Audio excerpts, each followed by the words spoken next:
All right, well, welcome everyone. It looks like we are still waiting for some of our participants to join. So as you know, for those of you who are here on time, we want to make sure that we take the best amount of use your time wisely as much as possible. If you could do us a quick favor, since we're just making sure that everybody's able to hear us and see us, if you could just do a quick thumbs up or quick thumbs up in the chat box, that would be great.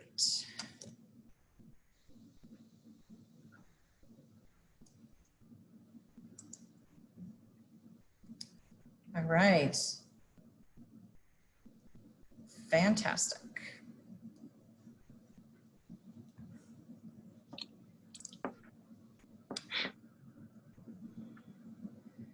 We'll wait about one more minute just to make sure that we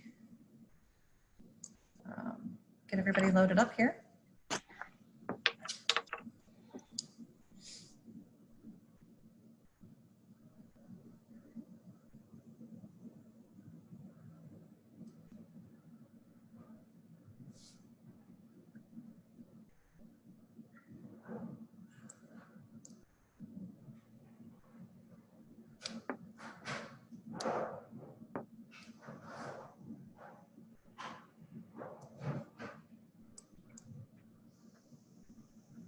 Okay, well, you know, it looks like we have a majority of people here. So I want to welcome you to our first ever .org Solutions coffee shop. I'm Amy Wong. I am president and CEO of .org Solutions. And our .org coffee shop is actually part of our newly launched .org Cafe series, which we're going to be rolling out over the next couple of months, that are going to provide folks in the nonprofit sector with free professional development opportunities in avenues like this today, like our coffee shop webinars, which we're going to be doing. Today is our first in a series of 4 on different topics around virtual special events. And then we're going to be doing others probably at least once a month from August on out. So we're certainly interested in hearing what you want to hear about, and we're going to bring experts on board to talk about those particular topics for you. We're also launching a quick newsletter that'll come out weekly with just some tidbits, which we're calling Espresso. And then we're also going to be launching a monthly newsletter sometime in the fall. That's actually what we're calling our coffee break. That's just some quick information and an aggregation of all of our blogs that we do here at .org, so that you have some information that you can digest quickly as you're drinking your cup of coffee or other caffeinated beverage. So I want to talk a little bit today right now about the format of today's webinar and our future webinars. So as you can see, we are inviting 2 panelists today, and I'll give you their introductions here in a moment. We are going to have I'm going to be the moderator, and then we're also having our chat box monitored throughout the webinar. So only the panelists and the moderator are going to be visible on the call, so everyone else will be muted and off video. We've decided, just based on some best practices, that we're going to do this as a question and answer format. And I know that there are quite a few of you who submitted questions ahead of time, and we certainly took those into consideration as we were putting together the webinar for today. And those questions, some of them will actually be answered in this webinar, and then others will be answered in subsequent webinars, just because of the nature of what they're talking about. So there were some people that had questions specifically to sponsorships and auctions, and we're actually going to be addressing those in future webinars. I also wanted to talk a little bit about the chat box. So as I mentioned, the chat box will be enabled so you can ask questions during the session. We want to make sure that all of your questions can be addressed right away if they're relevant. And at the end of the webinar, we'll have 5 to 10 minutes for questions that we get via chat. So we are talking today about making the most of your virtual event, and we're talking specifically today about logistics. We know that there are a lot of nonprofits who rely on special events, and with COVID happening and a lot of events having to be rescheduled and readjusted, that this was a topic that was very timely to many of you, and we wanted to make sure that we broke it into several different components. And because there are so many details that are associated with events, that we thought we would start with one that was an event specifically that was one of our earliest events and that went virtual, and that was the Akron Community Foundation Women's Endowment Fund dinner. And that event was actually canceled the day of the event. And so we want to make sure that we have the people who've done it and can kind of help us understand how they made that event great, and they took it from live to virtual in a very short period of time. So I do want to introduce our panelists right now. Our first panelist is Margaret Meze, and she's the Vice President and Chief Development Officer of Akron Community Foundation. As a leader of the Development and Donor Management Department, she helps charitable folks, families, organizations give efficiently, effectively, and meaningfully to their favorite causes and charities. She connects them to the Community Foundation's vast knowledge and nonprofit resources, introduces them to like-minded philanthropists, and through the power of endowment, ensures their good work continues forever through a fund in their name. Margaret has a vast background in the nonprofit and private sectors, most recently serving as Executive Director of the American Red Cross chapter of Summit and Portage counties. She earned her master's degree in higher education administration from Kent State and a Bachelor of Arts in Psychology and Sociology from Notre Dame College of Ohio. She was a member of Leadership Medina in 2010, Leadership Akron Class 20, and Leadership Portage County in 1993. In her spare time, she's interested in coaching, cooking, and I will say Margaret has been doing a lot of COVID meals around different ethnic groups, and they look amazing. She also enjoys gardening and traveling, and Margaret lives in Kent with her husband Tom and has 2 amazing sons and 2 amazing daughters-in-law. I'd also like to welcome Jeff Kline. He's the owner of Kline Enterprises, which is the parent company for both Robert J. Events, Catering, and Fun Services. Robert J. Events and Catering is a full-service on-site catering company offering wedding packages, corporate parties, fundraisers, and more, primarily in Summit, Stark, and Portage counties. And occasionally they head up to Cuyahoga County, to that place up north. Since 1995, Robert J. has been offering sit-down dinners, buffets, hors d'oeuvre parties, corporate lunches, and now virtual fundraising dinners. Fun Services is a nationwide distributorship that offers a school carnival program, corporate picnic planning and coordination, school fundraising programs, and is the originator of Santa's Secret Shop and Holiday Gift Shop programs for elementary schools. Their operation includes areas of Northern Ohio and Eastern Ohio, Western New York, and Western Pennsylvania. Jeff is an active volunteer for the Boy Scouts, and as an Eagle Scout, he tries to give back to the organization who made him who he is today. He also volunteers with the Akron area YMCA, where he is a past board trustee or chair, and he also was a part of Leadership Class 32. He lives in Stowe with his wife and 3 children. So welcome to Margaret and Jeff. Thank you. Thank you. So we are going to go ahead and get started on questions for Margaret and Jeff, and we're going to talk with them for about 25 to 30 minutes. And at that point, we again will be monitoring the chat box and answering any questions along the way. So, okay, our first question is, right now, many nonprofits are trying to determine if they should cancel events or hold them virtually. You were one of the first events in the area to go virtual. Why did you make that decision to go virtual, and who did you need to have involved right away in the planning process? And I'm going to start with Jeff on this one. So we, like you said, we found out the day of that it was going to postpone, and they actually postponed originally instead of canceling the event completely. It was postponed until September, and then once COVID started to look like it was going to roll on a little longer, then they decided to cancel and just move everything to March of next year, just cancel this year completely. And we had a little bit of a discussion around here, around my office, and then with some other associates about ways that we could potentially do a fundraiser if things opened up a little more. We reached out to the chairperson and started discussing those ideas. And she said, hey, what do you think if we actually delivered to homes? So once we started rolling down that path, It took all of our team here to decide what was the best food that we could do, and then work with them on the logistics for where all of these pieces are going to go.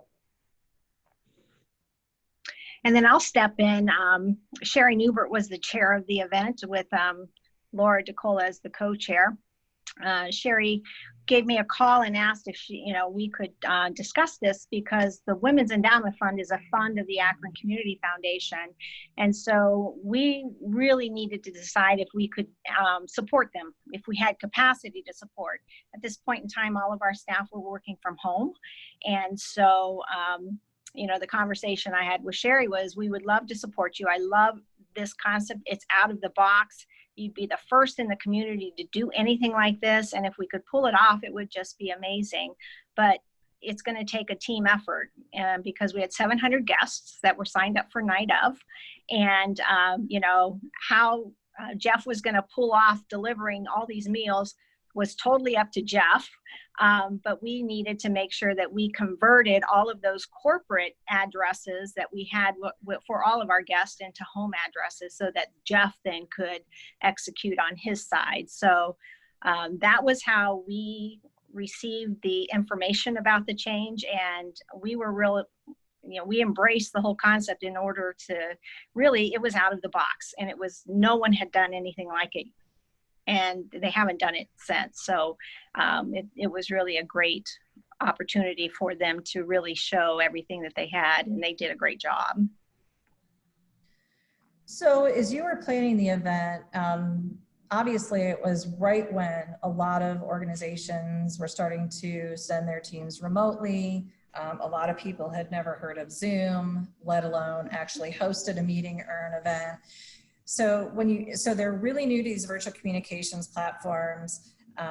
We're all getting better at it now. There's still a pretty large learning curve. And there's also a lot of people who aren't super tech savvy. So how did you manage those technical issues to make sure that people were able to get to actually virtually attend that event? I'll start with Jeff. So on our side of things, we didn't have to worry about too much of the communication like this, like we're doing today, but we did have to do a little bit of research on some new software that we needed to purchase. We had 400 meals to deliver, 525 total meals plus swag bags to deliver all throughout Northeast Ohio, which included heading up towards Ashtabula, heading over towards Lorain, all the way down to Canton, and then all the way through the Akron and Summit County area. So in order for us to properly decide time-wise how many drivers we were going to need, we did purchase some new software that helped us route out everything, so that we knew that we could go from, we started at 11 o'clock in the morning and delivered until 4 o'clock in the afternoon was our goal, to get everything delivered by then. So we knew how many deliveries each driver could do and where they would need to go and how that was all going to work by using that software. And then on the technical side, Margaret can tell you how the day of happened. Yes, and on our end of the delivery, Sherry Newbert, who is the Chief Communications Officer for Goodyear, I think weekly holds a global meeting with her team. And so she brought with her the capacity of Goodyear to be able to at least have the landing spot for the delivery of the technology. And it's really just Teams. She uses Teams, which if you have Outlook, you have that as part of your package. And but she also had the support mechanism behind her in terms of our capacity of being able to put live components into the delivery of the evening, as well as recorded. Sarah Shookman was our host. And I will say, let me back up 1 minute. Because it was canceled day of, the entire script was already prepared. Sarah Shookman was the MC, the keynote speaker was queued up. So we really had to go back to them and say, we need to record you. We need to take what we were going to say that night. And if you were part of that event, you saw that it ran just like every other annual dinner of the Women's Endowment Fund has in the past, with the complete program. They started with a networking, and they all had bottles of wine if they had their food delivered, so they were able to kind of see all of the different videos and the vignettes that The women had either had delivered to them or actually went out and sought to record of our founding mothers and that type of thing. But we were able then to, through Goodyear, to pull all of that together and then to put it into the script format so that the delivery of the evening just followed the same format that we would have that night of. So that technology was Teams. The day after, you can imagine that my phone was ringing off the hook because everybody and their brother wanted to know exactly how we pulled this off. And we went into a major research mode of saying, okay, if we were able to do this, how would we do it again? We do have teams here at the foundation. We do not have a power user. We do not have a production team that can execute it from that point. But I will tell you that we have invested time and resources into learning how to do it. We did find that there were production companies that could, in fact, do such a program as well with live feed, recorded feed, and just pulling that whole package together. I do know that Lost Tribes here in the Akron area, and I believe I heard that Focal Point is also looking at capacity building in order to deliver this as well. So I think that this I believe will be our new normal to some degree. I know here at the foundation, our annual meeting will be delivered in a virtual presentation along with the communication of electronic communication. So, you know, just utilizing the resources such as Zoom, and we have here Ring Central, which is also a Zoom format that we're able to host up to 100 people on our phone system as well. So there's a lot of opportunities out there for, you know, utilizing the technology that's surfacing as being our new reality. Did any of you offer any kind of directions? I mean, did you offer, Margaret, like through the communications, how did you provide directions to people who may not be familiar with the technology? Well, the women did a fabulous job of communicating how to log in.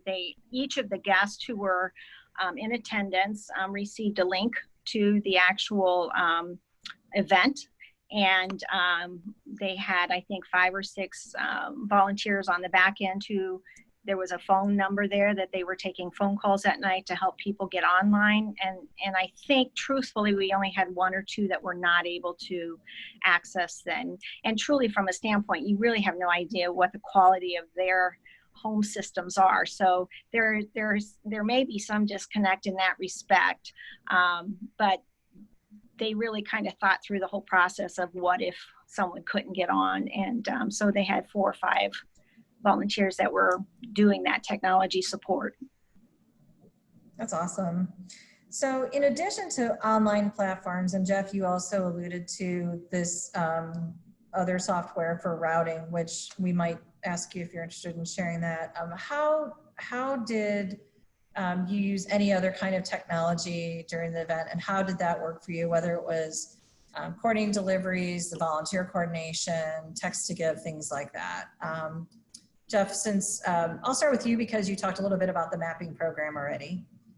Sure. So the mapping program, and I'd have to look back up the name of it. We only used it for the week. It was great. It was an online program that you're able to just purchase enough.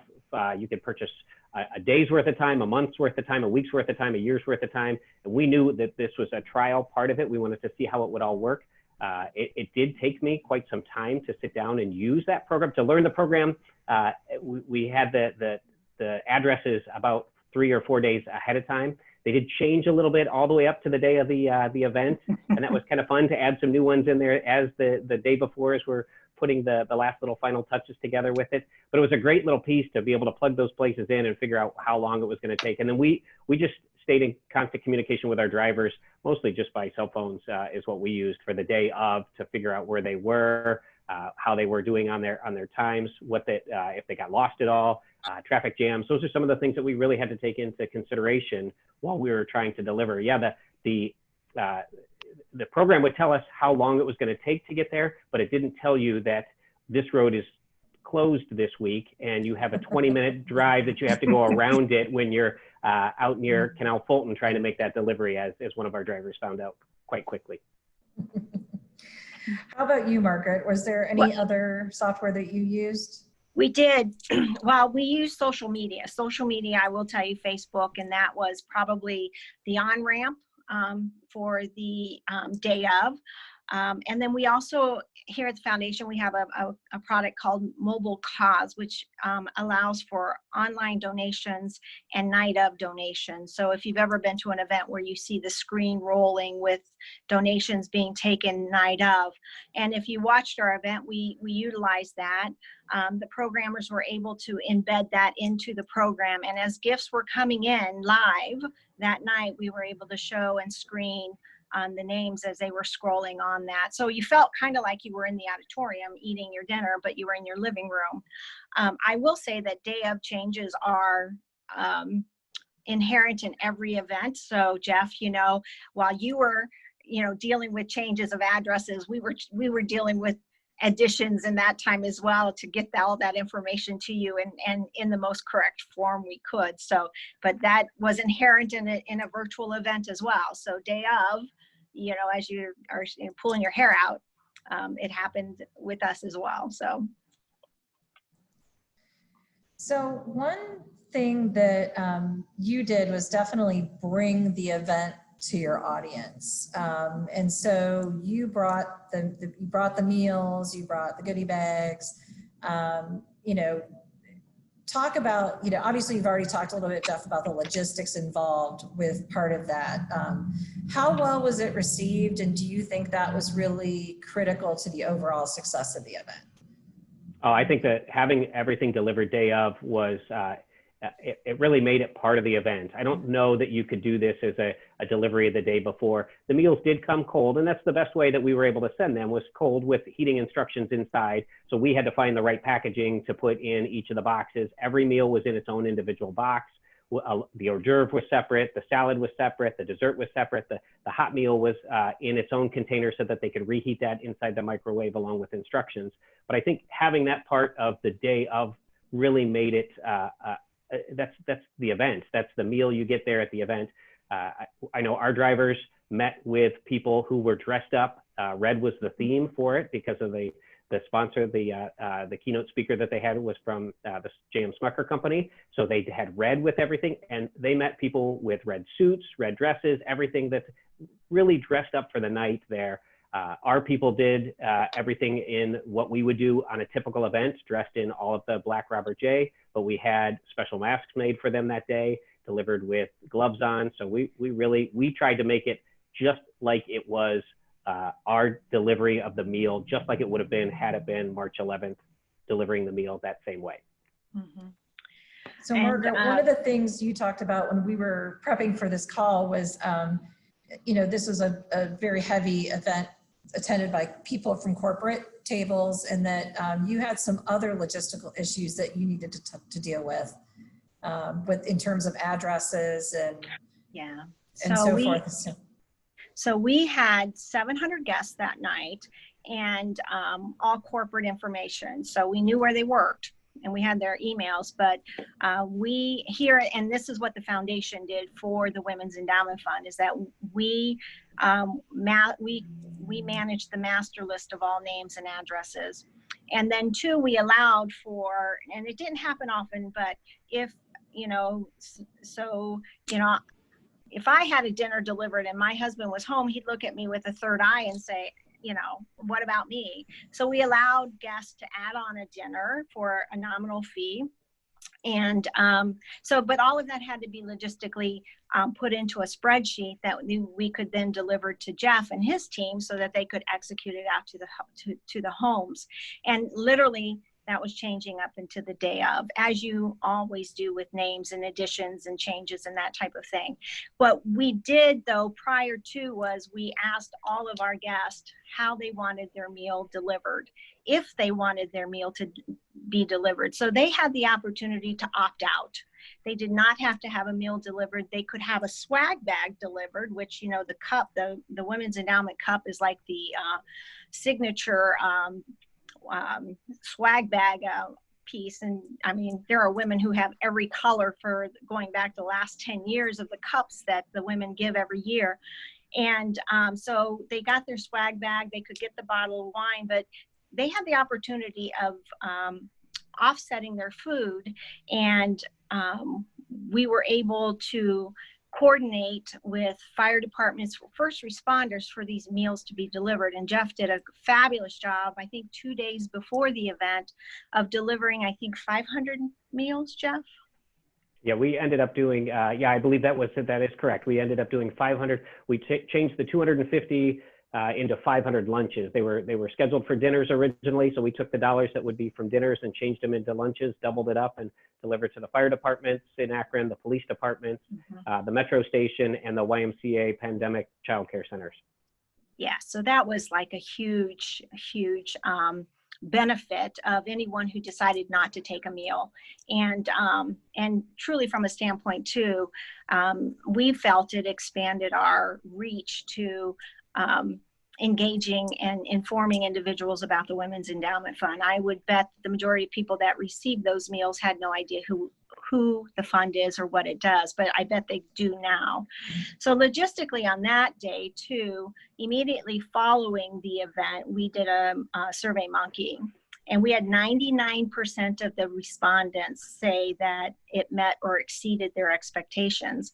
And I will say that throughout the 3 weeks, we did this, well, not we, along with a fabulous group of women who were volunteers, did this in a 3-week period of time of morphing this into this online experience. But the key theme that often went through every meeting was, we need to make this an experience that they'll remember. So how do you differentiate when you're sitting in your living room and having an experience that you are like in awe of?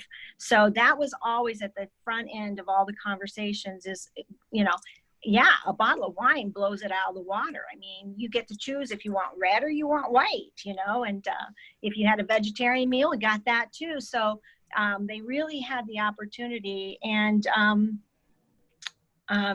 82% of them said that they'd do it again if we had to go to Plan B next year for another virtual event, that they would be up for it again. So that was a positive response to, will it work again?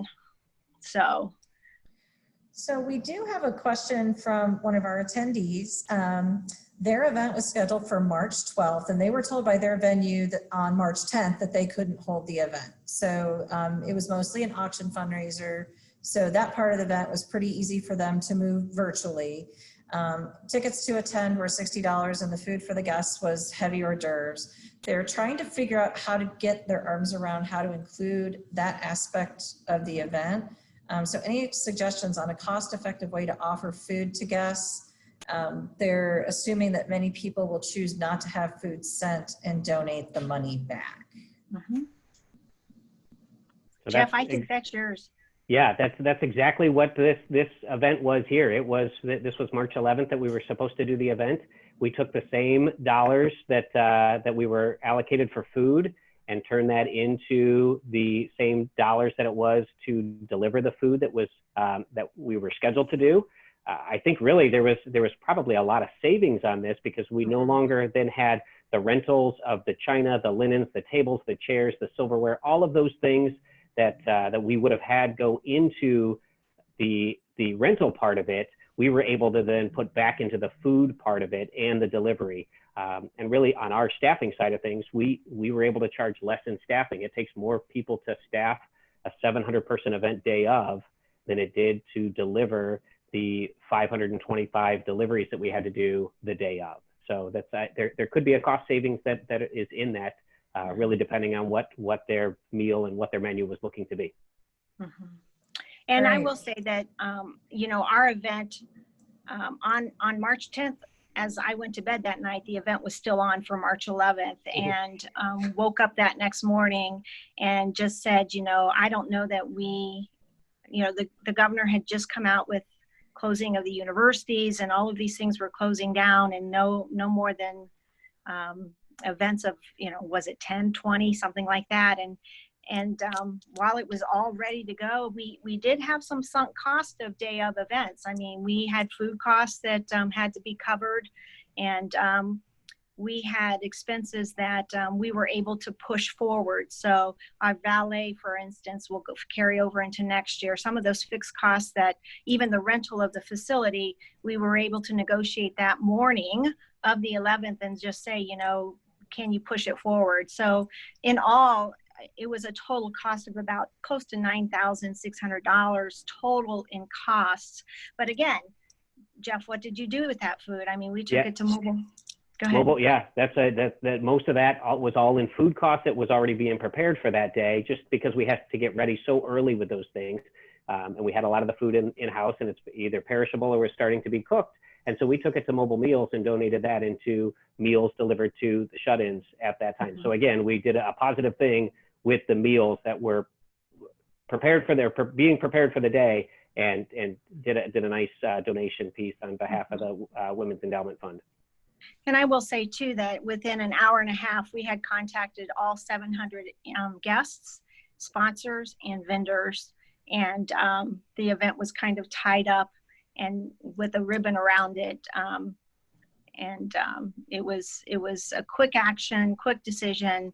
I think we called Jeff and said, stop doing what you're doing. We're still in meetings, you know, and by 9:30, we had that decision made.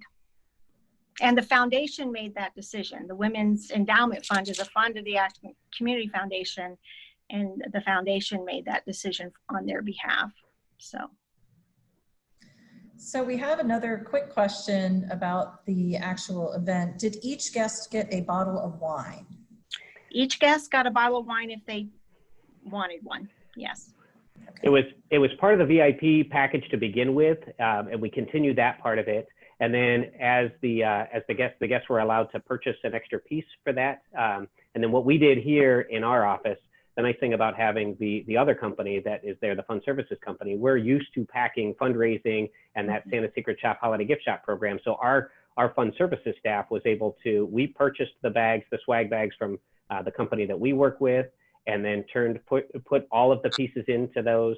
We had that stored here. We brought all of that back from the day of, on March 11th, we brought those back to our warehouse. So we packed all of those swag bags here and made it real easy, a one-stop shop for them to do. We even had the flowers that were delivered to, what are the, Circle of Empowerment Women. That's it, that's who those are. We had the flowers delivered here. So our drivers then took those flowers to the people that were supposed to receive those when they brought the meal and the swag bags. Very nice. So what were the things that were most well received during the event? Margaret, I'll start with you. Well, I think the experience, number one, was really well received. I think, you know, when you have 99% of your respondents say that it met or exceeded their expectation. Our keynote speaker was a bomb. I mean, she was amazing, and she just captivated the audience for her speech. I think the diversity of the community as well. I mean, we had our founding mothers, we had grantee story. I mean, we just presented the entire event as it would have been presented. It opened with a young woman singing a song. You know, Dr. Sandra Selby gave the opening prayer. You know, we had past recipients speaking as well, and they had done all of these vignettes throughout the event as well. So you would always see a face maybe that you recognized or you knew. While you couldn't hug them or kiss them or, you know, just embrace them, you saw them on the screen.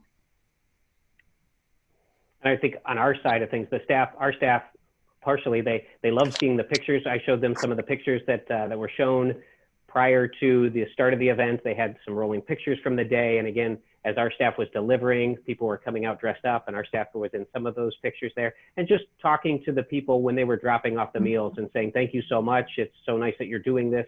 The fact that we're coming to their house they donated their meal, but we're still bringing them the swag bag. They were really appreciative that they could receive that for the day. And oh my gosh, you drove all this way just to bring us these pieces here so that we could be part of it. So it made our staff feel really good as well to be able to be part of the event, even though, again, we're not there day of to be part of the event. We actually felt more part of the event this time.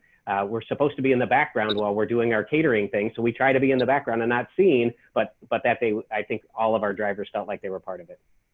And another point too is, I think that Jeff had mentioned it earlier, that, you know, our guests dressed up, so they may have opened the door with their red dress on to receive their meal, but we asked them to take porch pictures. So all throughout the night on Facebook, all these pictures were showing up, and they would embed them too in the night, you know, through some downtimes or just between segments and stuff. So those porch pictures were a lot of fun, because those were former board members, current board members, grantees. You know, we just kind of sent a message out to our closest network to, you know, dress up and let us see what you look like for the night. So.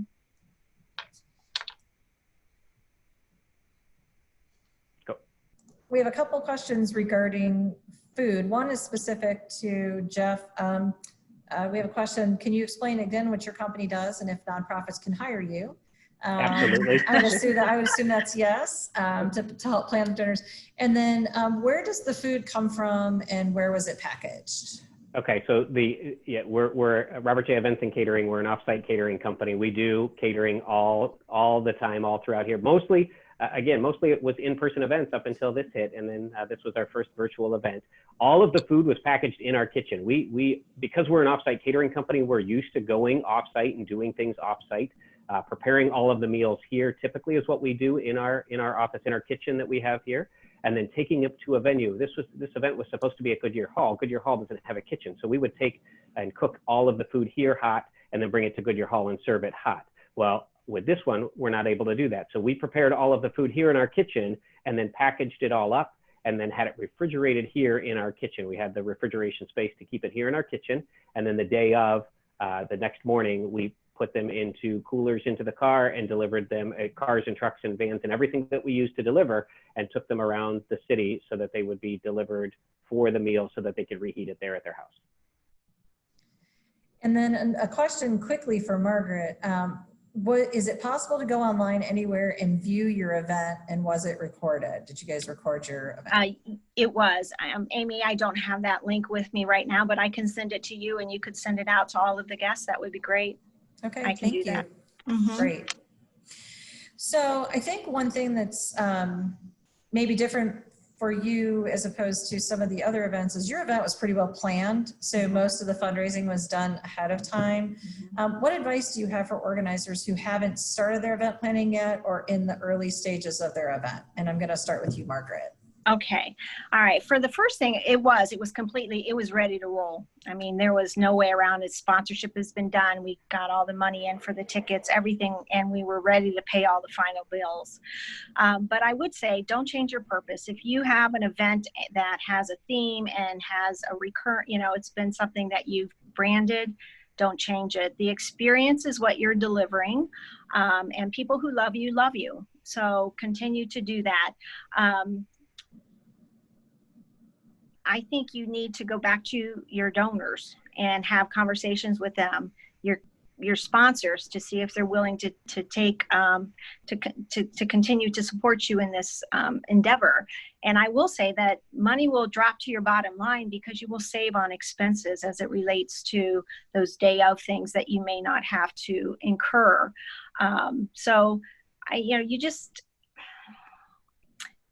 You need to keep your donors and your mission engaged with who supports you. And if you're not in front of them, somebody else will be.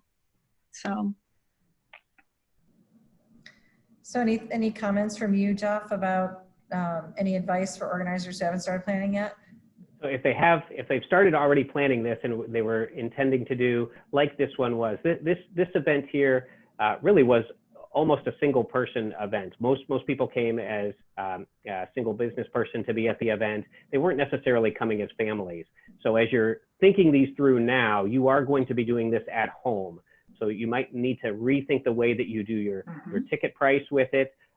Again, this one was already preset. So we knew the 700 people that were going to be at the event.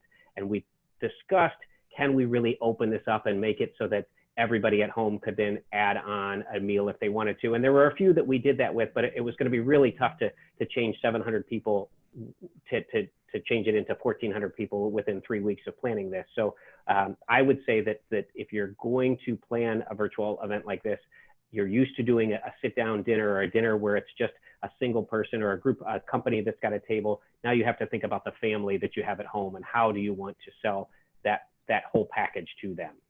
Mm-hmm. So both of you mentioned, event platforms and, production companies that do produce some of these events. Do you want to talk a little bit about, costs, and you obviously, Margaret and Jeff, you both have teams, very large teams that you could mobilize quickly. Not all nonprofits have that ability and may consider getting some outside help. Do you have any thoughts about that? I'll go first, Jeff. I do, yes. Number one, I think you still need to build an event committee around this. And I will share with you that the experts you need on that committee now are different. So if you have access or relationships with IT departments or anyone who has this capacity of really leveraging delivery on a platform, they're going to be the ones in high demand, I think, when you're looking for volunteers. But you also have to have the worker bees. You have to have the ones who are willing to make the phone calls to find out what like for us, it was like we needed to reach out to every one of them. So, some volunteers were calling 10 or 15 different people to get their information. But when you have 20 people or 30 people calling 10 or 15 people, the work is lighted. You lift that heavy weight off of one or two people that are expected to do everything. So look at a committee structure that you can leverage for their expertise, but also for their capacity of contributing to the actual tasks that have to be done for an event to be successful. I don't think that there's anything that's left off the table outside of maybe catering night of. You still need your marketing, you still need your collateral, you still need to do all of the component pieces and parts of delivery of an event, but you don't have to do it by yourself if you really get a committee structure built around the event that's going to make light work for more than 2 or 3 people. I think I don't know that anyone could do it on their own. It would just really be hard to do it and be successful without a strong committee. And on our side of things, you need whoever those people are that are on that committee, or the key person or the point person with all the details. Whoever is doing your food for you needs to be that person, and your food person need to be in constant contact with the logistics of that, to making sure that we have the right people that we're delivering things to, that we have the right meals. For this one here, we offered a vegetarian and we offered the regular meal for it. We needed to make sure that we had all of those details correct.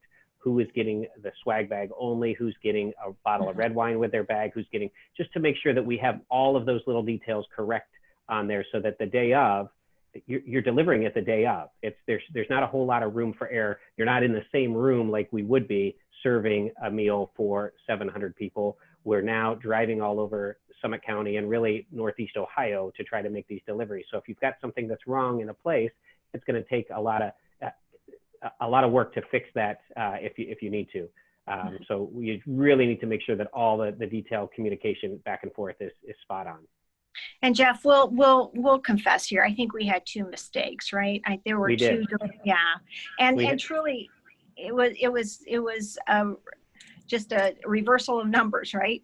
That's all it is. And so the deliveries, the people next door really enjoyed the meal that we delivered to them that was there. And that could happen. It's, you get a quick spell check that does something wrong in the way they put the address together there. And we think we have everything right on it, and we're making the delivery, and you think everything's right with it too, because that's the address that you typed in there, and just something else came up, or you touched one wrong key, and we really thought we had it 100% with it, but no, we did. We had 2 errors, 2 people that didn't get their meal until the next day because of that. So it was, but they were quite all right with it. They were actually thrilled that they got the meal the next day as well. Yep. So we're going to actually do some questions here in the chat, and then we're going to, in about the next 10 minutes, we're going to do chat questions. So please submit your chat questions. And then we're going to give both Margaret and Jeff a couple minutes just to give us their final thoughts on planning your event. So first question is, for this event, you had a mix of live and pre-recorded sessions. How did that work? And would you recommend to do only pre-recorded to make it simpler? Well, pre-recorded would be simpler. There's no doubt about it. You would just press a button and it would go. Again, the experience was the key, and our capacity of having those individuals live, I think made it different. I will tell you though, a lot of people didn't know when it was live and when it was recorded. So, but we on the back end did. So you know what? We're delivering a pre-recorded annual meeting. There will not be any live inserts in it or anything. So it's just a matter of getting very good quality recording and then editing it into a deliverable that would be engaging and, well received. All right, this one is in regard to delivering the meals. And I think you've addressed this a little bit, but was there any problem with guests not being home or available for the delivery of their meals?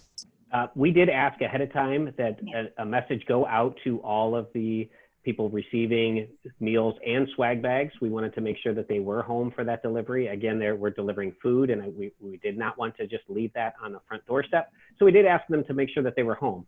Did we have a few that were not home? Yes, that did happen. Our drivers did call into us. We tried to reach them at that time. And if we couldn't, then we had the driver move on and then eventually went back and made those deliveries later on. That made that changed a little bit on that time frame that I put into that program there to figure out what time it was going to be delivered to everybody. But in the end, it all worked out right. We were able to get back to the people that we missed because they weren't home. We had people call us back.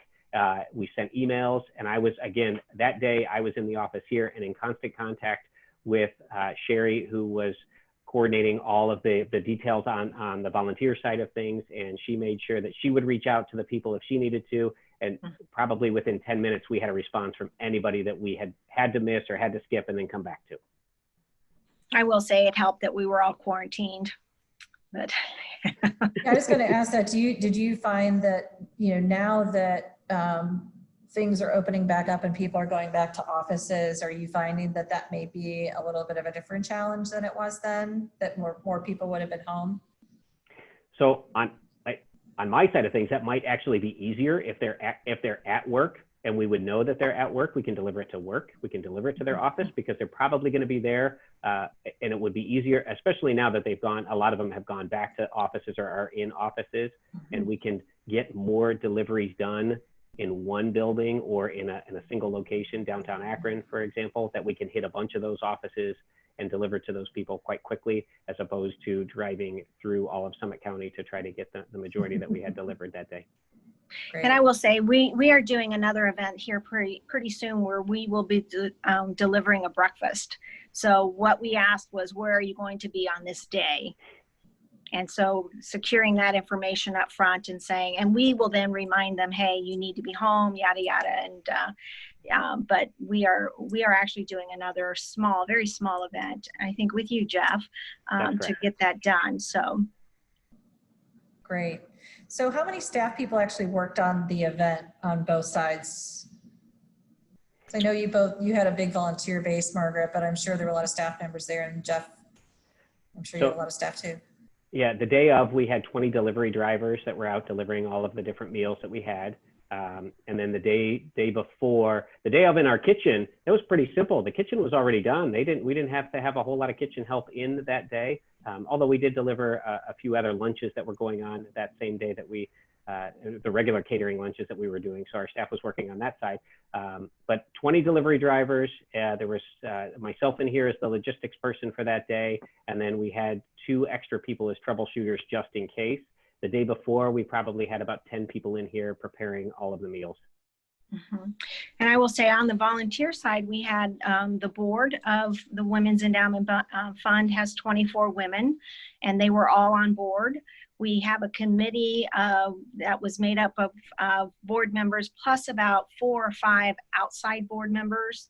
So they were heavy lifting. And my team here, we had our marketing and communications individual. We had our liaison to the Women's Endowment Fund working, and that was she was working full time, and our marketing department was as well, because we were helping with the social media and doing all of the posts, that type of thing.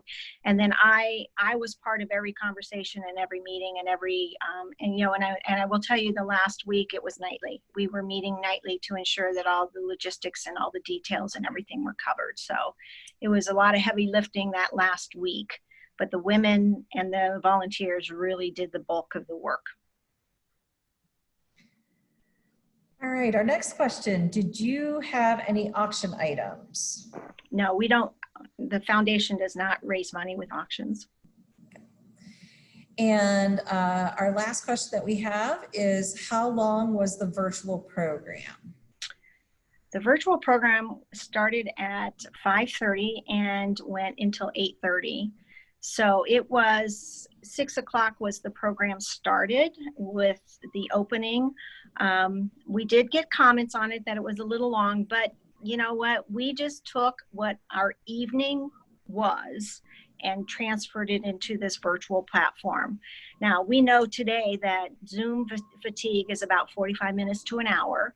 I would suggest that that be looked at, because there were things that could have probably been whittled down, or not as much conversation, or just getting more to the point. But and we have been doing that with our script anyway for the women. I mean, whereas our Judith A. Reed Award, Sylvia Trundle was our award recipient this year. We now have that even in a live program where that is recorded now, so that we can, you need to control that mic time. And so, we learned a lot on this process as well, in terms of how to whittle that out. And really, you just hit the high points, you hit those things that people are going to walk away and remember. And so that I think is the one thing that we learned in terms of timing. And I don't know what the sweet spot is. Does anyone? I'm not sure. Not yet, maybe. Not yet. But you are right about the Zoom fatigue. 45 minutes to an hour is kind of the time. So we do have, I'm going to let one last question that just popped in, and then we're going to get your final thoughts and make sure that we do have everybody wrapped up in that hour time frame so that we don't fatigue them. But what would you again reference the date of your virtual event and how much time you actually had to pull it all together?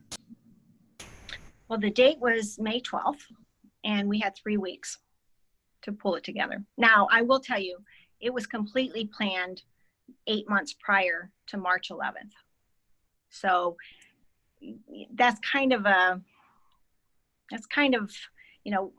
really, we executed the 8 months of work in 3 weeks to get it onto a virtual background.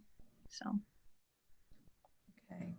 So we have a couple minutes left, and both Jeff and Margaret, we would love to have any final thoughts that you have for our attendees today on things that you learned through this, things that you really would recommend that they do, and any other bits of wisdom.